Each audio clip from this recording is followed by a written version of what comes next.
دل میں رکھ دینا ہے. کیوں؟ کہا جس وقت جاؤ گے تو یہ میرا ڈھانچہ اٹھا کر کے جہاں میرے باپ داداؤں کے مزار ہیں وہاں قریب جا کر کے مجھے بھی دفن کر دینا. یعقوب علیہ السلام کا جو مزار پاک ہے اس کے قریب مجھے دفن کر دینا. میرے ابا جی تھے. معلوم لجپالوں کی عادت ہے وہ باپوں کی قبروں سے بھی وفا کرتے ہیں. جتنے نوجوان بیٹھے ہوئے ہیں آج سب سے زیادہ مظلوم سوسائٹی میں ماں ہے، باپ ہے. بچہ 18 برس کی 16 برس کی عمر پہنچ جائے، ٹین ایج اس کا نام رکھا ہوا ہے. جیسے انگریزوں کے بچے بھاگ جاتے ہیں اور مسلمانوں کے بچے بھی بھاگ جاتے ہیں. ہر وقت دھمکی دیتے ہیں اگر اس سے کرتے ہیں میں گھر چھوڑ کے چلا جاؤں گا. برا اس سوشل سیکورٹی کا جس نے تمہیں گھر سے باہر جانا یہ سکھایا ہے. تمہیں یہ پتہ نہیں کہ قیامت کے میدان میں اگر تمہاری ماں اور تمہارا باپ راضی نہ ہوا، مولوی صاحب ہے تو بھی دوزخ میں جائے گا، پیر صاحب ہے تو بھی دوزخ میں جائے گا، بہت پڑا ہوا تو بھی دوزخ میں جائے گا. وہ سیدھی سادی ماں اس کے پیٹ میں رہے ہو. یہ ایسا حق ہے پیغمبر سے بھی پوچھا جائے گا. کل بھی ایک ساتھی میرے نیاز مندوں میں اگر کہیں وہ خواب واب دیکھے تو آئرلینڈ سے میرے پاس آیا، مسلمان ہوا تو میں نے پوچھا میں تمہارے ماں باپ زندہ ہیں؟ اس نے کہا زندہ. میں نے کہا وہ کون ہے؟ میں نے کہا وہ تو کرسچن ہے. میں نے کہا وہ بے شک مسلمان نہ ہوں لیکن تمہیں ان کی خدمت کرنی پڑے گی. صرف ان کاموں میں تم ان کے کہے پہ چلنے کے پابند نہیں بلکہ منع ہے کہ جس میں خدا کی نافرمانی ہو، رسول کی نافرمانی ہو. نہیں تو بے شک وہ کافر ہیں، ان کی خدمت کرنا پڑے گی. پیغمبر سے بھی اس بارے میں پوچھا جائے گا تو اپنے ماں باپ کا وفادار تھا کہ نہیں تھا؟ حضرت موسیٰ کلیم اللہ علیہ السلام نے جب رب سے کہا رب ارنی انظر الیک، مولا کریم اپنا آپ دکھا میں تجھے دیکھنا چاہتا ہوں، تو رب نے جواب دیا انظر الی الجبل، پہاڑ کی طرف دیکھو. اس جگہ امام راضی لگا خوب اپنی شان کے ساتھ. راضی کا کم جب سے چلتا ہے نا تو آسمان کی بجلیاں گرتے ہوئے دیر لگاتی ہیں لیکن اپنی منزل پر پہنچنے میں راضی کا قلم دیر نہیں کرتا. کہتے ہیں دراصل اس کے پیچھے قصہ ہے، ایک انٹیریئر موٹو ہے. وہ کیا ہے؟ کبھی موسیٰ علیہ السلام کی مائی صاحبہ نے کہا تھا یوحانس نام ہے. یہ برٹن کے ایک ساتھی نے پوچھا مجھے نام نہیں پتا تھا ان کا. جب پوچھا ان کا نام کیا، میں نے کہا نام سے کوئی مطلب وابستہ ہوتا تو مجھے پتا ہوتا، لیکن نام سے کوئی مطلب نہیں ہے. لیکن تک سے میں نام نہیں بتلاتا اس لیے کہ علم امانت ہے. القول لا عالم من العلم، یہ کہنا کہ مجھے نہیں پتا یہ بھی ہے. میں ہر بات 100% کہتے چلے جانا. یوحانس نام ہے مائی صاحبہ کا. نے کہا بیٹے تمہیں پتہ نہیں میں کتنے دکھوں سے گزری ہوں، دل چاہتا ہے تیرے ملاقات کو. میں کہا اماں جان یہ سامنے والا پہاڑ جو ہے نا وہ سامنے اس راستے سے میں آتا جاتا ہوں، اگر آپ کو مجھے مس کریں تو اس پہاڑ کے راستے پر دھیان فرمائیں تو میں آتے جاتا آپ کو نظر آ جاؤں گا. میں نے کہا موسیٰ تو موسیٰ ہی صحیح، تو میں موسیٰ کی ماں ہوں نا. رب کو بھی یہ گراں گزرا. موسیٰ تیری بڑی شان ہے، میرے ساتھ تیری بات چیت ہے، میں نے کسی نبی سے اس طرح بات نہیں کی جو میرے ساتھ کرتا ہوں، مگر اس بارے میں پھر پوچھوں گا یوحانس سے تیرے تعلقات کیسے. اگر اس نے دیدار مانگا تم نے پہاڑ دکھایا، اب تم دیدار مانگو تم وہی پہاڑ دیکھو گے.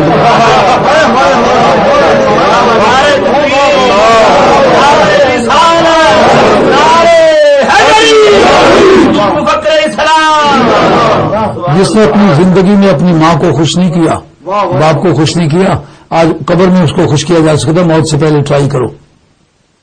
کیا جس کام سے باپ راضی ہوتا تھا اگر حلال ہے وہ کرو، باپ راضی ہوگا. جس کام سے ماں راضی ہوتی تھی، مثال کو ماؤں کی عادت ہے بیٹی کو چوری بھی دیتی ہیں زوری بھی دیتی ہیں. آپ اپنی بہنوں کو مروت کے ساتھ یاد رکھیں، ان کی خدمت کریں، ماں قبر میں راضی ہو جائے گی. حدیث صحیح سے ثابت ہے ماں باپ کو جس طرح زندگی میں راضی ہونے کا حق ہے اور اس کے بعد دعا کرنے کا حق ہے، ان کی دعا مقبول ہوتی ہے، مرنے کے بعد بھی وہ جانتے ہیں اور راضی ہو سکتے ہیں اور دعا کر سکتے ہیں، اور ان کی دعا اسی طرح قبر سے بھی قبول ہے. جس طرح زندگی میں وہ ناراض ہو سکتے تھے اور ان کی ناراضگی بدعا کا ذریعہ بن سکتی تھی اور ان کی بدعا سے ہلاکت ہو سکتی تھی، قبر میں بھی اسی طرح ناراض ہو سکتے ہیں، بدعا دے سکتے ہیں اور ان کی بدعا جو ہے پھر لگے گی. سمجھا یہ بات؟ یہ انبیاء علیہ السلام کا درس تھا. اگر نبی کہتے ہیں مجھے کوئی کھانے کو دو، پھر تو قوم کو سمجھنا چاہیے تھا یہ اپنی خود غرضی کرتا ہے. مجھے پہننے کو دو، میری سہولتیں مہیا کرو. انہوں نے کہا ان اجریہ الا علی رب العالمین، ہم تم سے کچھ نہیں مانگتے، ہم جس کے ملازم ہیں اس نے ہمارے اوپر بڑی مہربانی فرما رکھی. ان کا خدا اس خدا سے کہو کہ جو اس نے دیا وہ واپس کر لے. اب جناب قرآن مجید ان کا نقشہ کہتا ہے پیچھے کافی یہ بات چلی آ رہی ہے کہ جس وقت ان کی نافرمانی جوبنوں پر پہنچی رب نے کہا پھر اگر تم یہی فیصلہ کرنا چاہتے ہو یہ میں نے دیے ہیں یا تم نے خود اپنی ہمت سے بنائے ہیں تو اب میں سیلاب بھی بھیجنے لگا ہوں روکو. جناب ڈیم کے پرخچے اڑا کے رکھ دیے دھجیاں بکھیر کے رکھ دی. وہ 100 من کی چٹانیں جناب کہیں بہتی ہوئی نظر نہیں کہیں سمندر کی تہ میں ہوں گی. ان کا وجود آج بھی یمن میں کوئی نہیں ہے. اس کو سد معارف کہتے تھے. تو جو اتنا بڑا ڈیم ٹوٹا جتنی زمینوں کو سیراب کرتا تھا سب کو بہا کے سمندر میں لے گیا. نہ مٹی ہی نہ کھیت رہے نہ فصلیں رہیں. اب جس وقت وہ راستے میں آبادیاں آئیں تو جس رفتار سے کھیتوں کو بہا کے لے گیا آبادیوں کو بھی بہا کے لے گیا. اب ایک بھاری اکثریت یمن کی وہ خوراک بنی سمندر کی مچھلیوں کی. سبا جس کا نام ہے وہ ایک شخص ہے. سبا اصل میں کہتے ہیں جنگی قیدی بنانا. یہ پہلا شخص ہے تاریخ انسانی میں جس نے جنگی قیدی بنائے اس لیے ان کا نام ہی سبا پڑ گیا. اس کے 10 بیٹے تھے. 10 بیٹے ان کی اولاد بڑی تعداد میں تباہ ہوئی. کچھ لوگ وہاں رہ گئے یمن میں اور 4 بیٹوں کی اولاد یہ اوس اور خزرج مدینہ طیبہ کے یہ یمنی قبیلے ہیں. سد معارف کے ٹوٹنے کے بعد یہاں آئے اور اسی طریقے سے یہ انمارک ہے یہ شام کے اندر یہ بھی وہی ہے. انمات ہے یہ بھی وہیں سے آئے ہیں. تو 4 بیٹوں کی اولاد جو ہے وہ کچھ مدینہ طیبہ میں آئی ہے کچھ شام میں گئی ہے. اب جس وقت جناب آپ ادھر آئے ہیں نا آپ کو ہوتا ہے میرا بھائی فلاں جگہ رہتا ہے بہن فلاں جگہ رہتی ہے آپ ٹیلی فون کر کے رابطہ قائم کریں. جب پاکستان بنا تھا تو آپ نے اگر میری عمر کا کوئی آدمی ہے تو اس کو یہ پتا ہوگا میں نے اپنی آنکھوں سے یہ بات دیکھی ہے. اب کچھ لوگ تو ایسے ہیں کہ جن کی داڑیاں وقت سے پہلے سفید ہو گئی ہیں بال سفید ہو گئے پتہ نہیں کیا کرتے تھے. اللہ خیر کرے خدا بہتر جانتا ہے. اور ایک طبقہ وہ ہے جن کی عمر بڑھتی ہی نہیں ہے. ہاں جب بھی پوچھو نا تو 25 سال عمر ہے. پردادا بننے کے بعد بھی عمر 25 برسی ہے.